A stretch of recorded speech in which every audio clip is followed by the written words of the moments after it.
Ever wondered why some apps feel effortless to use while others make you want to throw your phone across the room? It's not magic, it's psychology. Let's break down the real science behind great UX design. Hi, I'm Krishnamohan Yagneswaran, indie game dev and UX enthusiast, and today we're diving into the psychological principles that power amazing user experiences. Number 1, reduce cognitive load. Great UX minimizes cognitive load. That's a fancy way of saying don't make users think too much. Fewer choices, clear labels, and clear interface, happy users.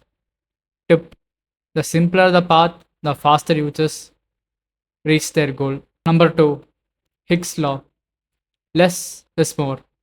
Hick's Law tells us that more option we give people, the longer they take to decide. That's why minimalistic design work. Take Google for example, just the search bar and it works beautifully. Number 3, familiar interfaces win. Jacob Law says users prefer interfaces that behave like other tools they already know. Don't reinvent the wheel, make your design familiar and users will feel right at home. Number 4, emotions drive UX. Users may forget what your app did, but they never forget how it made them feel. That's the power of emotional design.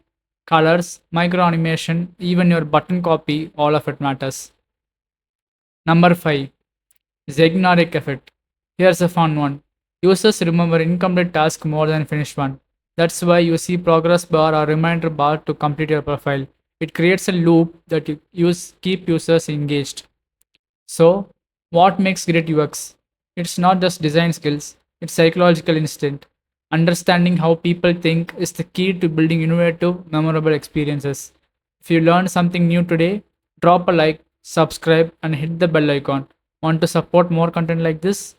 Please buy me a donation on Gumroad or become a patron available for early access videos and other posters. Thank you for watching, and I will see you in next one.